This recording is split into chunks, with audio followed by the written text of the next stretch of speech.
السلام عليكم. لو عندك بواقي جلاش في التلاجة هاتيه وتعالي ورايا، هنعمل احلى مسخسخه. بتتباع في محلات الحلويات ب 600 جنيه، مش عارفه ليه، وهي كلها على بعضها ما تكلفش 100 جنيه. بس قبل ما نبدا الفيديو ما تنسوش تشتركوا في قناتي وتفعلوا الجرس عشان توصلكوا وصفاتي.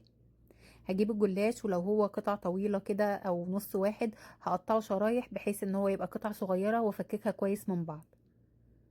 ولميت بقى كل الجلاش اللي كان في التلاجة من كل الوصفات اللي كان بيتبقى مني وحطيته عليهم. وجبت نص كوباية من السمنة وسخنتها عشان تسيح، تبقى سايحة. لو هي سايحة عندك حطي على طول نص كوباية من السمنة، وقلبي كل المكونات مع بعض علشان كل الجلاش يجي عليه سمنة كويس وكله ياخد لون واحد، ما يبقيش فيه حاجة واخدة لون وحاجة لا. مولعة الفرن على درجة حرارة 180 وادخل فيه الجلاش لحد ما ياخد لون من تحت ومن فوق. هجهز بقى كوبايتين من الحليب واحط عليهم 3 معالق من السكر. المقدار ده مظبوط جدا، بيخليها مش مسكرة قوي. واحط معلقتين من بودرة الكاسترد، لو مفيش ممكن بدلهم نشا.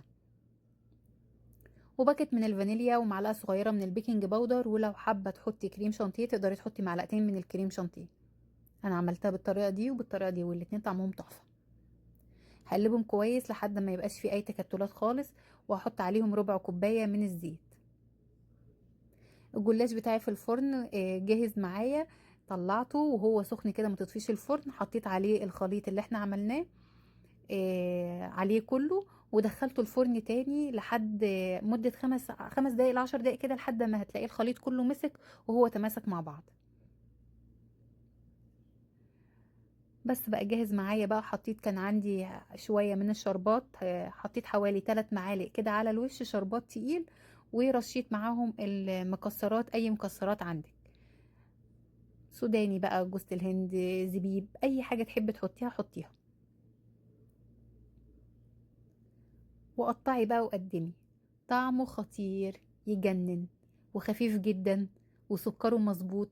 وتقدري ما تحطيش الشربات على الوش لو انت مش عايزه، وتزودي السكر بتاع الكاسترد اللي عملناه في الاول، تزودي معلقتين ولا حاجه. طعمه تحفه ويجنن، والجلاش مقرمش، وطعم السمنه فيه باينه. طبعا لو مستخدمه سمنه بلدي جربوه، انا متاكده قوي قوي ان هو هيعجبكم. لو شفتوا الفيديو للاخر شكرا ليكم ان انتوا شفتوه للاخر. وما تنسوش تسووا الصينيه زي ما انا بعمل كده.